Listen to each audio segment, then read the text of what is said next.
welcome to Viewer's Choice. First of all, I would like to introduce myself. It's my first lecture here. So my name is Pepe Cuenca. I am a Spanish Grandmaster, and I'm really glad to be here with all of you. And I would like to invite you to participate during the class. So if you have questions, comments, whatever, don't hesitate to ask. So the class will be more fun.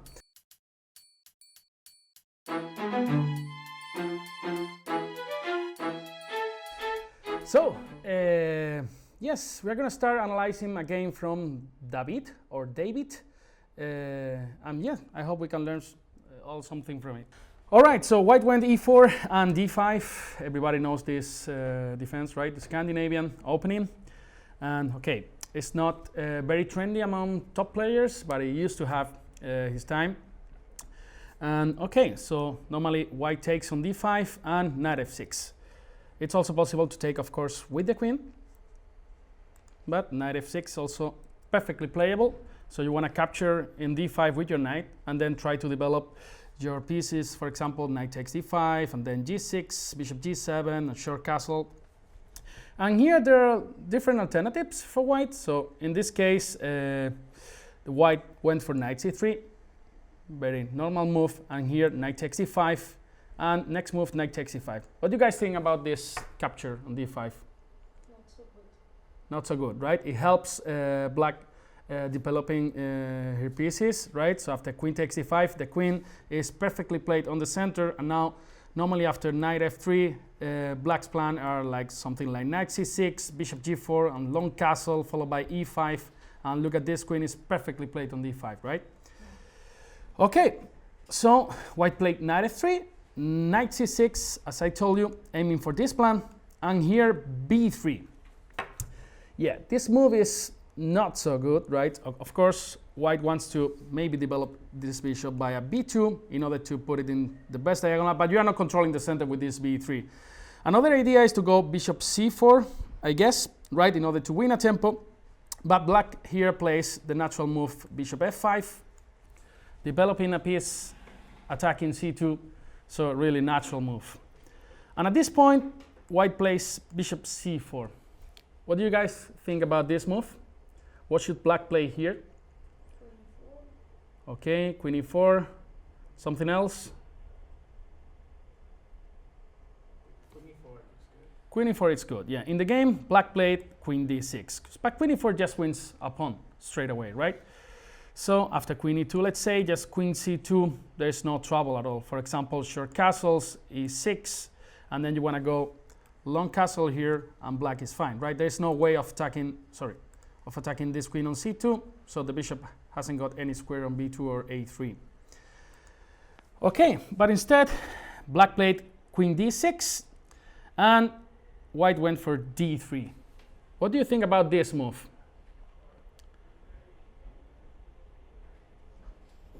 Kind of weakening of the square c3. Okay, c3 is weak, but most important, what happens with this bishop? So Yeah, kind of. Another pawn. yeah, it's kind of trapped, right? So you cannot retreat that bishop. Imagine at some point black goes a6 and b5, this bishop is kind of trapped. So normally you want to have some squares to go back with your bishop. So, and this is a really important moment. So when you play this kind of moves, some themes appear in the position. So black could immediately win the game at this point. Pretty strange, but something comes to your mind? It's not that easy. But given the fact that white hasn't gone short castle, and then I have given you this hint that the bishop hasn't got squares, hasn't got enough squares, what will you play with black here in this position? Some suggestions there in the back? B5. Right, that's very good, because if you play something like a6 in order to go for b5, then I don't know, I can do whatever. I can play d4, for example, and then I have squares for my bishop. But after b5, black would be winning straight away, right? The point is you don't have enough squares for your bishop. You got to take, and then queen b4 check. After queen b4 check, let's say bishop d2 and then queen b5, black is a piece up. So that's why you always have to think really carefully about all these moves. D3. This bishop hasn't got any room, and then after b5, white would have to resign. Okay, in the game, black didn't go for b5, and black played e5. Okay, that's normal move, controlling the center, and here white went short castles, and here long castle by black. Okay, first question that comes to my mind is, can I take on f7 or not? Would be a great move to take on f7 with my bishop. It's just a bad move. It's interesting. Bad. And then, for example, Daniel, what do you think? To take on f7, Yeah. It's a blunder, I guess, because there's queen f6, and when they move the bishop, you have e4. Okay, that's pretty good. Okay, so bishop f7 is actually big mistake because of queen f6. It's not that clear. We have to show the whole line, but the idea is, as Danny says, after bishop c4, there's e4 with a double attack to the rook on a1 and to the knight on f3. Still, white could play bishop g5 here in this position, and after queen g6, bishop takes d8, e takes f3, queen takes f3, and knight takes d8. So this means that black has two pieces for a rook, which is normally good in middle game positions. All right, so bishop f7, not very good. What do you think? What would you play with white here in this position? I'm honestly like beginner at this. I'm not quite sure. No problem. What comes to your mind? For white, Yeah, probably getting queen activated. yeah, like which square? Like queen e2 or? Yeah. Okay, queen e2. That's a decent move, okay? You try to connect your rooks, and then you want to develop your bishop on c1, then, all right, you can bring the rook to the center, etc., etc. But okay, you always have to pay attention to the pieces that are not defended. We said that bishop f7, it's a blunder, but we can play, for example, knight g5. And then knight f7 is a huge threat, right? So, for example, what would you play here with black? Something like bishop g6, and then I guess I can just take with my bishop, right? So it's not the same. If you take now with your bishop, then there's this fork with the knight attacking the rook and the queen. And white is much better. Sorry? Can I play instead of bishop takes back on f7? So bishop g6, bishop takes f7. Can I play, I don't know, e4? E4, straight away. Okay, what's your idea? You cannot take because Yeah. can you out? Yeah, I guess I can just take on g6, Okay, yeah. and then after queen g6, I can just take on e4, and then look at this knight. It's so beautiful. So no pawn can kick this knight back. So it's a beautiful knight on the center. So knight g5 was really good at this point, but instead, bishop g5 was played in this game. So You play f6. yeah, exactly. Black plays f6, and then you don't have the witness anymore, and then you are winning a tempo by attacking the bishop on g5. So clearly, bishop g5 is a big mistake, because you are helping black with the development, no weakness anymore on f7. And then, where would you retreat your bishop now? To e3, to d2, to h4?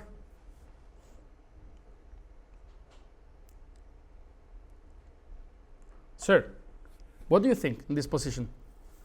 What would you play with the white pieces?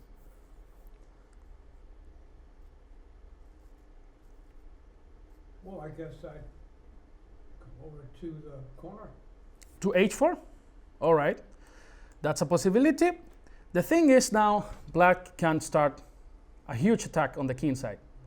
You are helping black in his development. So for example, now g5 is actually pretty strong. You are giving black too many tempi. Actually, one plan for black could be to play f6 and g5. And after playing bishop g5, you are helping black so much that now you wasted so much time.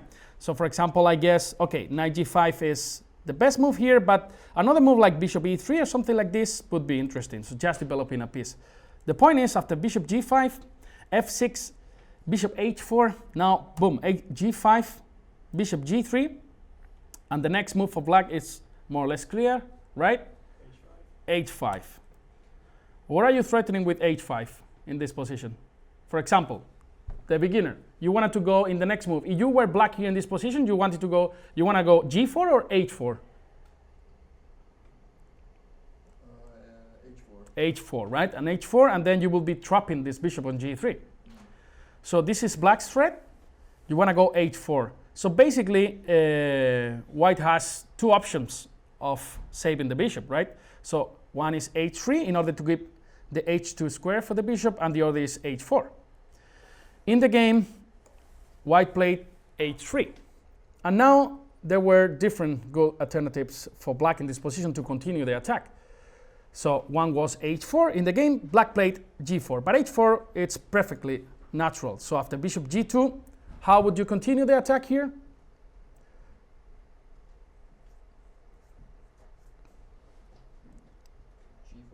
G4, exactly, pretty good.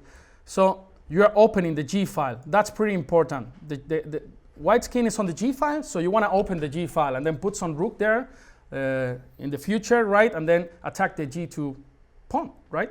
And then white is going to suffer a lot. Look at this king on C8 is perfectly safe, and then this king on G1 is exposed because the G file is open. So white could be in trouble in this position. Okay, in the game, black went g4 straight away, which makes a lot of sense. Black wants to open the h file, which is also very, very dangerous for white. So let's say h takes e4, h takes e4, and knight h4. All right, so white is attacking the f5 bishop.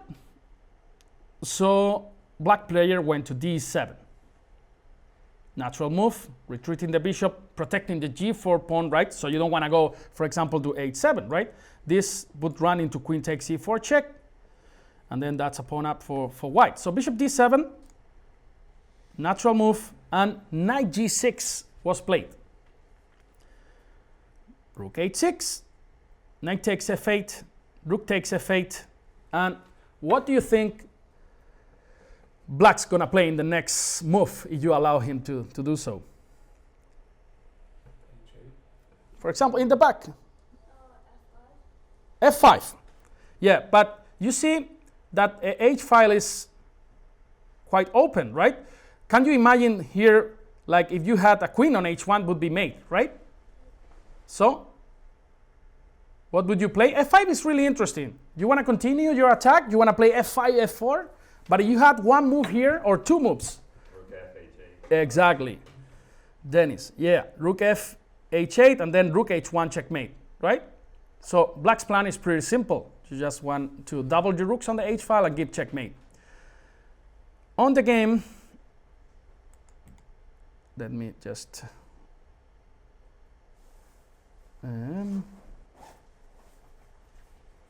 all right. F3 was played. So basically, white wants to escape via F2. And now, what do you think? What should black play here? It's like Queen C5. Yeah. Bishop F2. G3 here, and then F3 takes, then you double. Exactly. That was a really beautiful move by David, our user from the YouTube channel. So the idea is, if white captures the queen, then you play Rook F, H8, and then now there is not this F2 square for the king to escape, and then it's just unstoppable, Rook H1, right? So after G3, white played Queen E2, and then now Rook F, H8, and then checkmate in the next move. So it was brilliant how he finished the game after F3, Queen C5, and then G3, really beautiful.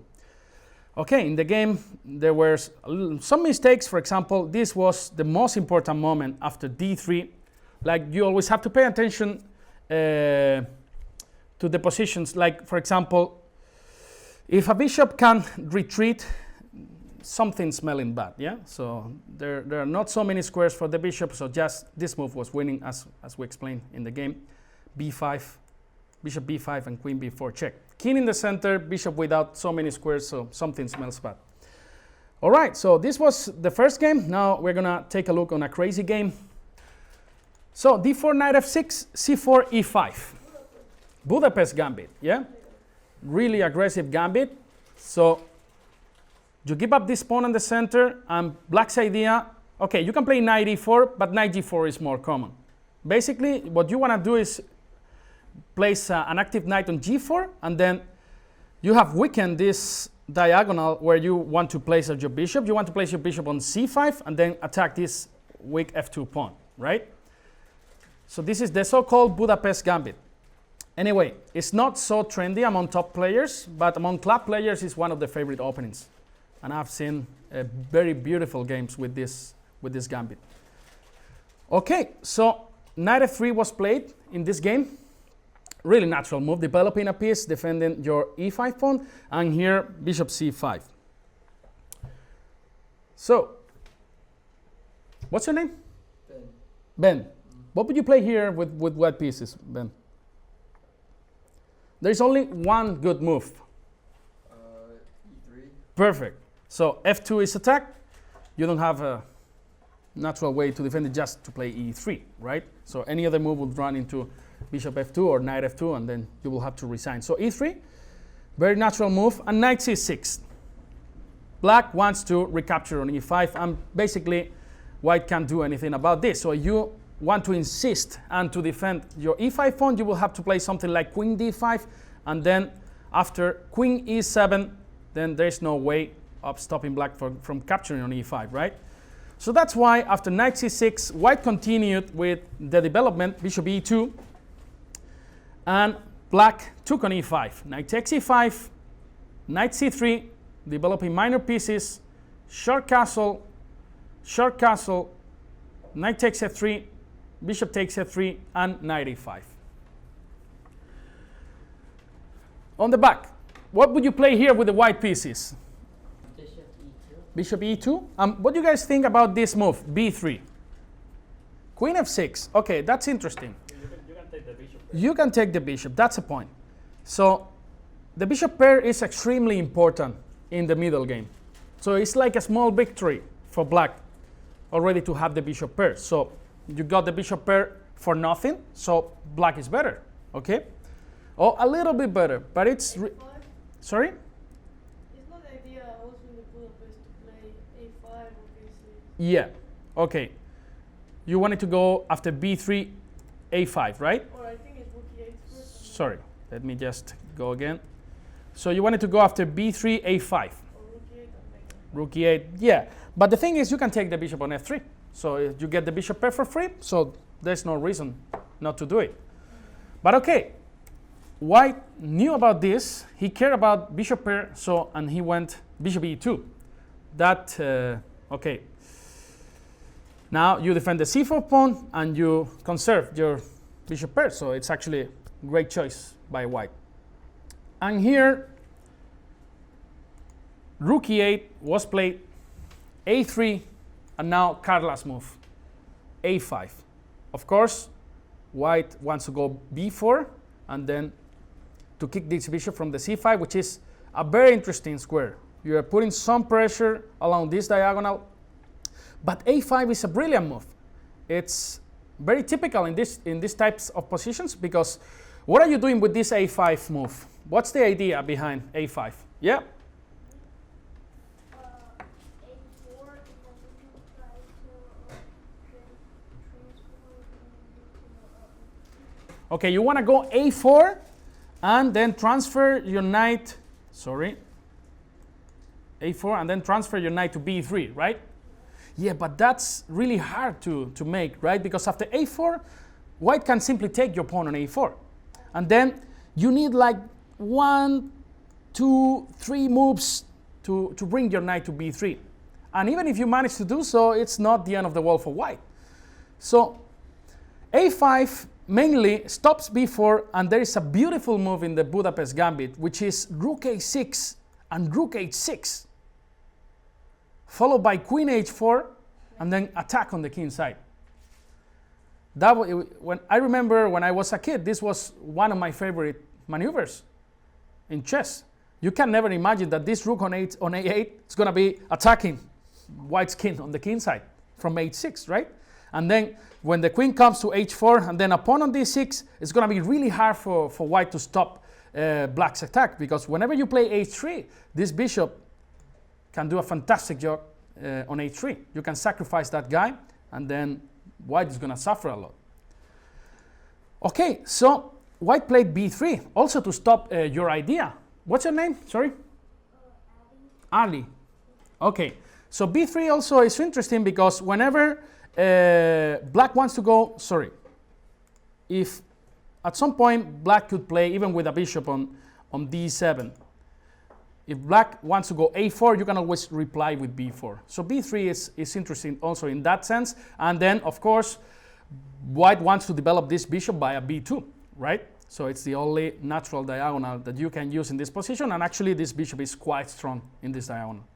So rook a6 was played by our Italian user. I think he was Italian. And then knight d5. Knight d5.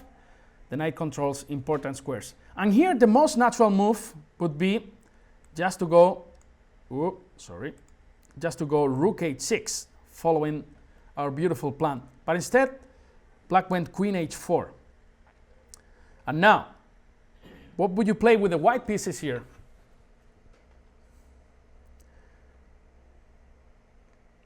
H2. Sorry? H2. h3, you mean, yeah? Yeah. h3. It's a possibility. What else comes to your minds? Okay, the first move you have to analyze what it is. The queen went from d8 to h4. Now it's not defending something that he used to defend before. Knight takes c7 is the first move that you have to take in account. If it works, you win the game, because there is a fork attacking two rooks, and then if you win a rook or an exchange and a pawn, then clearly you're going to win the game. But of course, this is really, really hard now, because what do you play with the black pieces? Rook h6, exactly. Rook h6, h3, and now?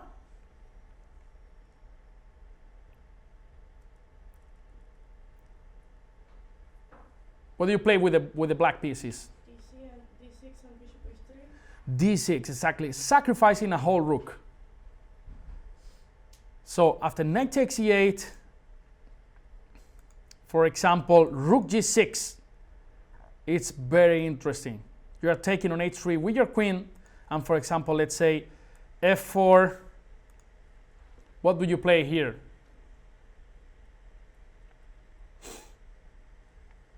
Okay, you are a rook down, but all your pieces are coordinating extremely well against this king.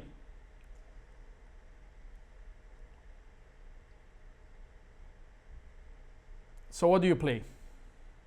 Carla? Rook g2, king g2, bishop h3. Exactly.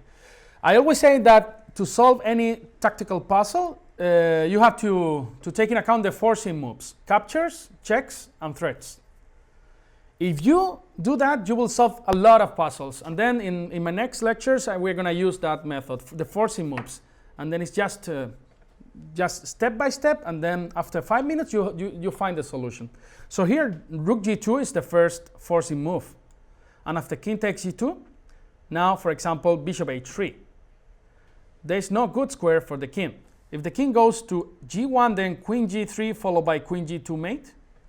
And so the king has to go to the h file, let's say something like king h1, and then bishop f1 check, king g2, and for example, I don't know, bishop g3, and there's no way of stopping queen g3 and queen g2. So that's why it's not easy to take on c7. Instead, white played g3 here in this position. And of course, black went queen h3, right? So now, rook h6, it's even more dangerous because the queen is going to come to h2 and then the end of the world. So basically, this is the so-called prophylaxis method. So you want to stop your opponent's plan. So we know that our opponent's plan is to bring the rook to h6. So what would you play to stop that? Yeah? E4. e4. Risky, though, because this bishop now is stronger. Now you see that he's pointing to this f2 pawn straight away and looks really dangerous, but at least you stop this rook from coming to h6, which was a killing move. At this point, all right, d6 was possible, but our friend from Italy, he played rook d6. What are you threatening with this rook d6 move? Yeah? c6, perfect. So if white goes something like, I don't know, a4, right? Let's say something stupid, a4, c6 would just win in the spot, right? So you can't retreat this knight because there is a pin and then white will have to resign. All right, so white, after rook d6, he played b4, attacking this bishop. And the game at this point becomes completely crazy. I had some trouble analyzing this game. I was with my chessboard and then I couldn't understand anything, but suddenly the moves had some reason behind. So black player played rook e to e6. Really beautiful move. Sacrificing another piece. Why can't you play the move before that? Okay, let's just check it out. So you want to go rook e6 here, yeah? Okay. I think I found the solution. What do you guys think? What would you play here with the white pieces? You're threatening rook h6, right? Yeah, of course. If I can move twice, then I will play rook h6, and then white will have to resign straight away. Knight f4? Exactly. Knight f4, that's a killing move. Yeah. There is a fork. Yeah. So, So he wants to provoke one extra tempo, like the knight doesn't move away. exactly. So rook d6, b4, and now rook e to e6. Who is the black's pieces? Who is this guy? It's David. No. This is an Italian user from St. Louis Chess Club YouTube channel. I mean, But he is playing quite yeah. interesting. Like Yeah. And then, of course, now it's not that easy to play these knight f4 ideas because there is a pin here. And if you take the bishop, then the next move is rook h6, sacrificing another exchange. But the thing is, after bishop takes, rook takes, nobody can stop, not even LeBron James can stop queen takes h2, right? So bishop h5 would be the only try, but after rook takes h5, white will have to resign. Okay, so white player was a tough guy, and then he played bishop h5 right away. Very interesting, because if now you play rook h6, what happens in the position? So let's say black plays rook h6. Yeah? Bishop e6. Yeah, bishop h6. Rook takes. Knight f4. Exactly. Knight f4. Whoa. The rook disappeared. Knight f4. And then this queen is almost trapped, right? So there's no square for this queen. And white wins on the spot. Okay, so bishop h5. Really interesting move. So now black says, you know, now I don't want to lose my bishop on c5, so I'll just move it to d4. Very interesting, because now if you take this bishop on d4, then queen h5, and then I'm threatening to go c6 and then knight f3 also with this killing fork. So after bishop d4, white went rook a2, and black played the beautiful rook g6. So if after bishop d4 I play knight f4, I guess a bad move.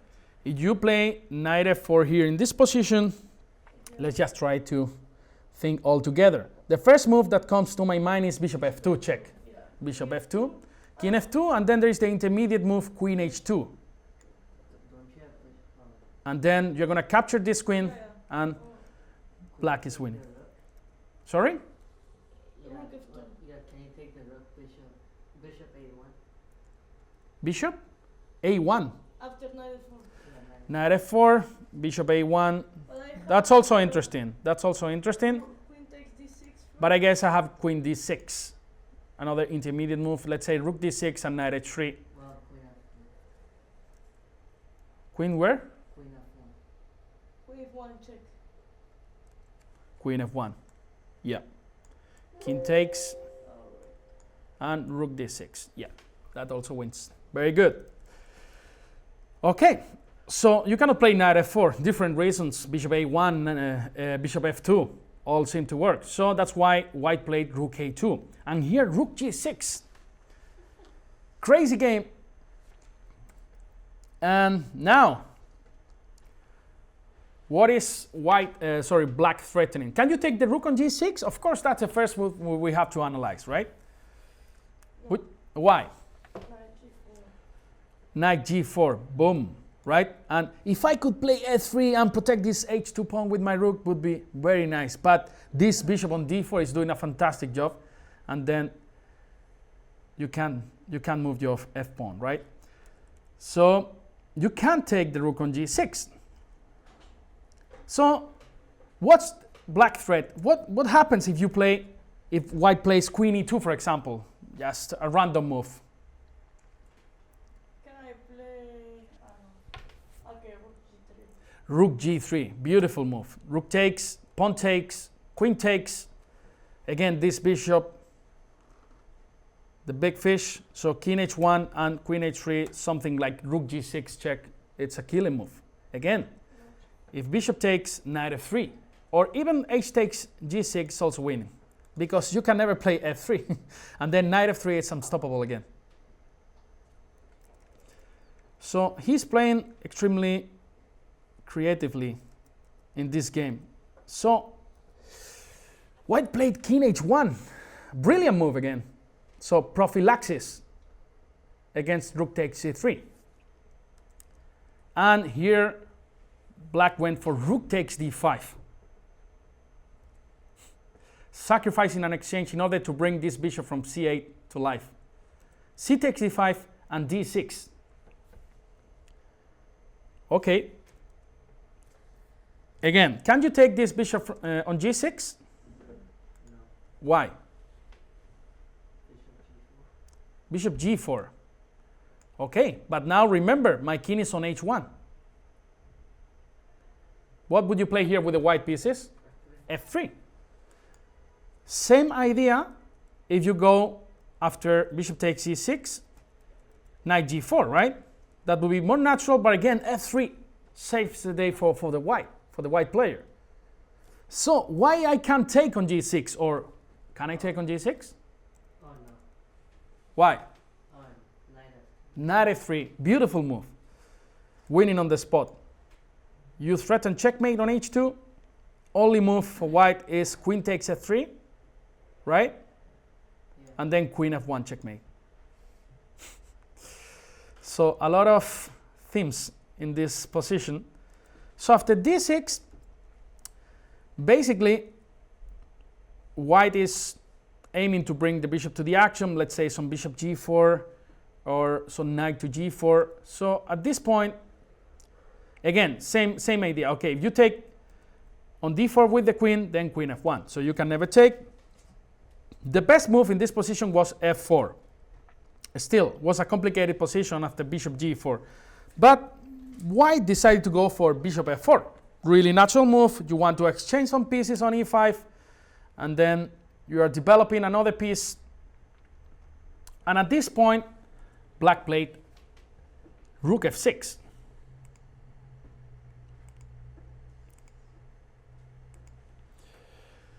Okay, rook f6.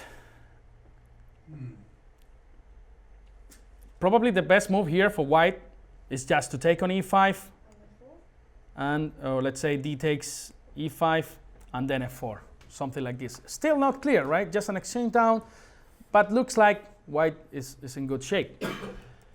Instead, white played bishop e2, retreating the bishop. Now that bishop finished the job on h5, since rook h6 is not a threat anymore. But here another brilliant move by the black player. What move comes to your mind here? Bishop g4. Okay, if you play bishop g4, I guess I can just play f3. Same idea. It's a brilliant move. Brilliant, brilliant. Brilliant.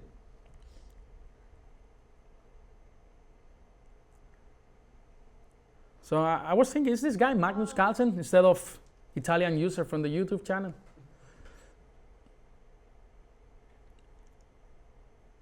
I don't know, rook f4 and knight g4.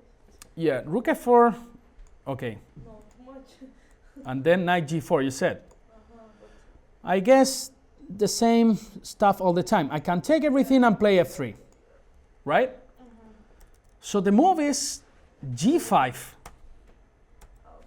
Amazing move. What are you threatening with g5? Of course, the bishop on f4. That's all we can see. But we are threatening to go rook h6 again. The thing is, what happens if white takes on g5?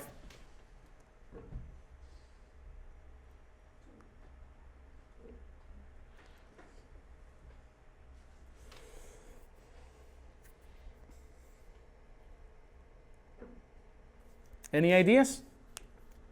So let's put it in the board. Bishop takes g5.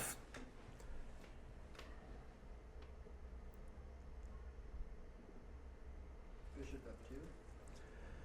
Bishop f2. All right. So what happens if I just take your rook? Yeah, you could go something like bishop g3, but then bishop f3, for example, and then same stuff, this rook defending the h2 pawn. So no, not working bishop f2.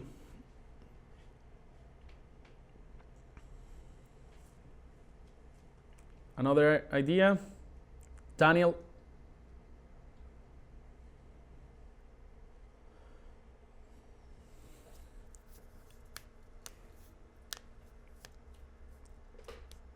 It's a very difficult move, but it's really beautiful. who is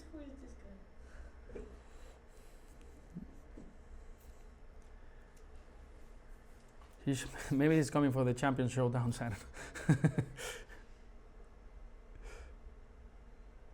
Okay, the move is rook f3.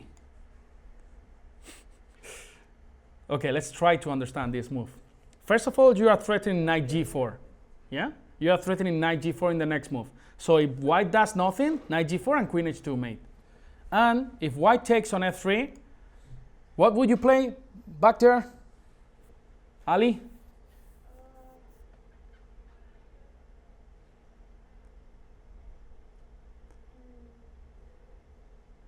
Just try to give me checkmate in 2 moves, and then it will work out. If you had 2 moves, what would you play? Checkmate in 2, but you can move twice. Okay, and then there's another square for the knight instead of g4. Knight takes f3. That's the move. Because the only way to stop the mate on h2 is to take on f3, and that will run into queen f1. All right, so this was the game. It was a fantastic game. Okay, very shaky, so many mistakes, but it's natural to make mistakes in these types of positions.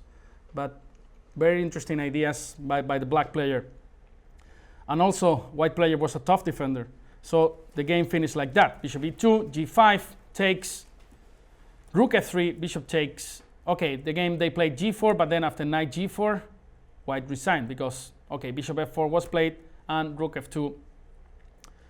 And yeah, you are threatening like hundreds of checkmates, like queen h2 followed by rook f2, rook h2 or queen g2, etc. And then white had to resign. Okay, so I'm going to show you another game, the third game. And yeah, this comes with a message.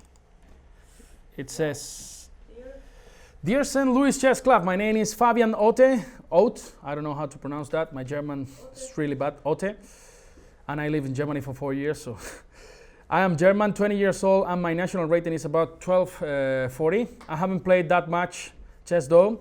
I'd like to submit the chess.com correspondence game that I won with the black pieces in a King's Indian defense. Despite winning, I'm not sure if I played the late opening and early middle game correctly. I would be very much appreciative if a GM could analyze this game. So let's go over. King's Indian, one of my favorite openings. I have played the King's Indian my whole life. It's a lot of fun.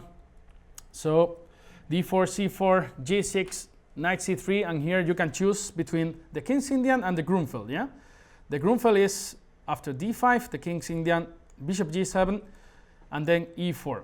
You concede the center, and then you try to strike on the center, right? So e4, d6, f3. You know how this is called? The sandwich system against the King's Indian. Very interesting. So it's a very aggressive opening. You want to place your bishop on e3, your queen on d2, and then maybe you want to start some sort of attack on the king side against black's king, or maybe sometimes you want to develop this knight via e2, or even with this knight comes to d7, this knight is perfectly played on f2. That's why develop this knight via h3 and then f2. It's very, very interesting. Okay, so f3, short castles, and bishop d3. Bishop d3 is not the main move. Normally people here play, as I told you, bishop e3 or bishop g5 followed by queen d2. But okay, bishop d3, a natural move. Just developing a piece. Now white wants to finish developing by playing knight g to e2 and then short castle, right? Black played e5. And then at this position, what do you play with the white pieces? For example, what's your name? Asish. Asish? Yeah, Asish. Okay, Asish. What would you play with the white pieces here? D5. D5. What do you think about d takes e5? Okay, very good. There are more reasons. First of all, if you have space, you don't want to give up the center. Yeah? You want to close it. For example, like d5 is the most natural move. Second reason, if you take on e5, now d4 is going to be a weak square for the whole game. d4 is very, very weak. And then d5 is not, because you can play always c6 in order to kick some piece from there. But if a knight ends on d4, no pawn can kick that piece from there, right? So d4 is extremely weak. And then after you have played f3, all these dark squares are extremely weak. And then some piece can potentially end up in c5 and then d4, and then this is not a good business for white. So that's why d takes e5 first, big mistake, positional mistake in the middle game. So d takes e5, d takes e5, bishop e3, and then knight c6. Really natural move. You want to go to the weak square, right? To d4. a3. a3. White wants to go b4 and try to create some counterplay on the king side. Sorry, on the queen side. a5. I'm stopping that. b3 and bishop e6. Natural move, developing your pieces. And rook b1 was played in order to go b4. Now, how would you continue here in this position with the black pieces?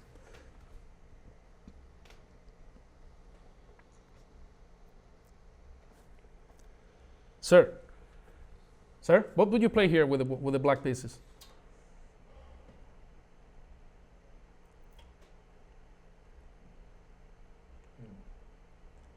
Maybe the knight c6 to d4. That's really natural move. Yeah, occupying the weak square. There are other options. For example, every King's Indian player knows that the f pawn at some point has to be in the action, right? So normally you want to remove this knight from f6 and then push f5, right? What's the best square for this knight on f6? You want to go to d7, you want to go to e8, to h5, to g4, you want to capture on e4? Normally you go to h5, but I don't know why, I think now maybe knight e7. Mm-hmm. Normally, you want to go Or to knight. f4 and make him take. Mm-hmm. Yeah, I love this move, knight h5. It's really active. So in many cases, you're also threatening to go some queen h4 check. And then, as you said, the f4 square is really tasty. So for example, imagine knight e2, you can even play knight f4. Because when this diagonal is open for this bishop, it can become a killing bishop. So for example, let's say knight f4, e takes f4, black is already winning. Yeah. There is a double attack to these two pieces, and then the only move that defend both, you're blundering another one. the bishop on d3. So knight h5 was the best move in the position. And also, you are supporting the weak square by another piece, the bishop on g7. So now you can play knight d4 comfortably. So if white plays, I mean, it's a weakening move, but instead of knight to g3, it will come b5, right? Sorry? So knight h5 Yeah? instead of knight to g3, g3 here, yeah? like before. Sorry, yeah, g3. Of course, that's very typical reaction against these knight h5 ideas, but I guess you can just play f5 here in this position. And then Yeah, look at this king side. It's not developed. And then you have f4 ideas. The knight is coming to d4. Potential threats on the f3 square once you have developed your knight to e2. So I guess this is really bad position for white. Instead, he went for knight e8. It's also interesting, but more passive, right? We would like to have our knight in an active square like h5, and then would be much better. But okay, knight e8, interesting move. White went knight g to e2 and f5. And again, that's another important point of the game. In this position, white went queen c2. What do you think about this move? What would you play with the white pieces here? For example, Carla? I guess you have to play. No. I will go just castle. You would just castle, yeah? That's the most natural move, I would say. But then black plays just so automatic. It's so easy to go. f4, g5, h5, g4, and checkmate in 10 moves, yeah? Let's okay, not that easy, yeah? But your play is very simple. g5, h5, g4, queen g5, and suddenly a lot of trouble for white. Well, should I take on f5? Yes, exactly. That's typical reaction. You take on f5, and then you castle. Yeah. And then if black wants to go f4, you will have a lot of weak squares, and this bishop on d3 will become a monster. And also you will have this important square on e4 for your minor pieces, right? So that's why e takes e5 was necessary in this position, but instead white went queen c2. Queen c2 here. And of course now black closed the position with f4. f4, bishop f2. Okay, now it's another important moment of the game. What would you play with black here? Me? Yeah. This is a difficult position, yeah? Because the first thought that comes to our minds is, I want to attack, yeah? I want to go g5, h5, and g4. But does that make sense without the white player having castled? So if you go g5, h5, h3, then if you go g4, now white is going to be attacking you on the h file. And the white king is more or less safe on e1. So g5, h5, this is actually what happened in the game, but it's not so precise, I would say. Can you force the white king to castle or not?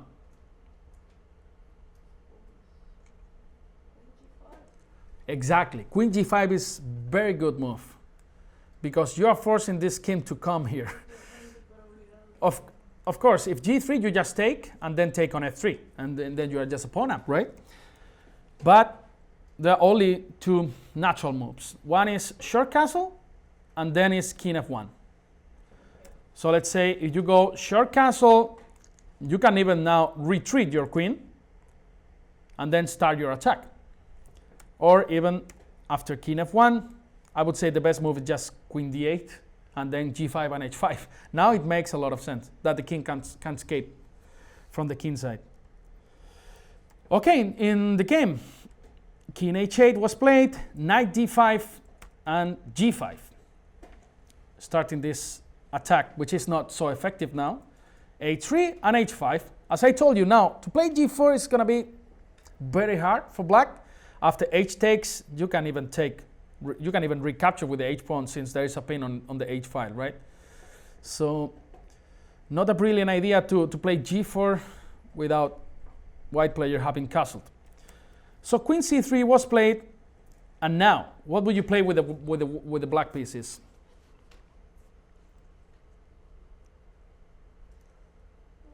I would like to find a way to change my dark square bishop. I don't know if I can maneuver. You want to exchange this bishop? Yeah. Okay. My bad bishop, and You would love to trade these two guys, yeah? yeah. But sounds like difficult, at least, yeah? To bring this bishop to c5, maybe they would have captured all your queen side, meanwhile. I don't like the queen there. I would play maybe king h7. I don't like to be kind of pinned. Okay, king h7, yeah? Or king g8. Yeah. So you want to bring the king to g6 or something like this? No, to g8. To g8. So Yeah. I can play maybe knight d4 at some point. Actually, knight d4 was possible. What? Knight d4 straight away. It was an interesting move in this position. Knight d4. It looks like you are losing a pawn, right? Yeah. But the point is, after takes, there is c6 Yeah, bishop g7. and knight g7, and this knight is trapped. Oh my god, in the middle of the board. Look at this knight. No square for the knight. Okay, even though you are capturing this knight, the position is not that easy because white would have a strong center with some pawns, but okay, knight d4 was maybe the best move in this position. Because in the game, if you don't play knight d4, there's no a clear plan for black, right? Since you cannot play your automatic moves like g4. Another story would be with this king castle, yeah? That would be almost a black victory after g4, queen g5. But now this king is on e1 extremely safe. So b6 was played in the game, and now bishop c2, knight f6, and b4 was the best move. Here, just continuing attacking on the queen side, and then it's not clear what black's gonna do. I would say that white is better at this point. You can never capture on d5, because after c takes d5, there's a lot of pressure on the queen side. But instead, white went g4. What do you think about this move? You don't like it? No. Why? It's not the place where you should be. Like, your pieces are on queen side. Exactly. You shouldn't touch anything on the king side, right? Because the only way to proceed for black is to play g4, and then it's just not possible. Because after h takes, there's this pin. So b4 was more reasonable. Okay, but g4 was played, and then, yeah, you say it's not a good move, but what would you play here with the black pieces? You wanna close with h4? You wanna take on g4 or en passant? Exactly, en passant. F takes g3, and suddenly black has some play on the king side, right? Bishop takes c3, and knight h7 was played. What's no better, h4 and knight h5? Okay, h4. Let's say, for example, bishop h2 and knight h5. Yeah, this is also interesting. Yeah, definitely. Wasn't there a free pawn? Sorry? Yeah, bishop h3. Or wasn't there a free pawn on e5? Yeah, okay. Here maybe bishop e5, but that's too risky. Because after knight takes e5, queen takes e5, I don't know. Knight takes d5, queen e6, knight e3 looks very dangerous for white. Let's say this position, queen e6, knight e3, you are attacking this guy, you are attacking on f3, and then the dark squares are extremely weak for white. So the king is still on the center. I would say this is clear advantage for black. But okay. So bishop h2, for example, it's not that clear, yeah? In the game, there were two options, knight h7 or knight d7. I prefer actually knight d7. Makes more sense. You protect the e5 pawn, and then you can also jump to c5, a more active square. Okay, but in the game, knight h7, white played h4. And what do we play with the black pieces here?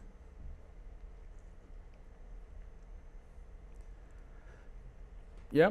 G4. G4, very good. G4, you don't want to open the H file. And then look at this king now, extremely unsafe on e1, right? This smells too bad for white. So we got this brilliant square for us, the d4 square, the f file is gonna get open.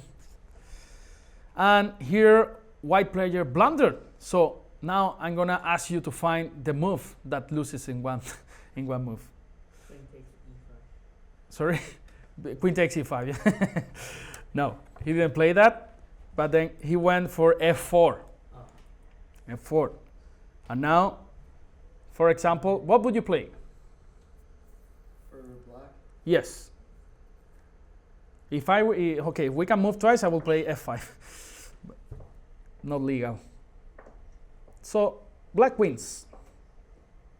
Just have to find how. Take and you're threatening the queen. Exactly, yeah? So the first moves you have to take in account always are the captures, yeah? If there is something that you can capture, you have to take a look on that, yeah?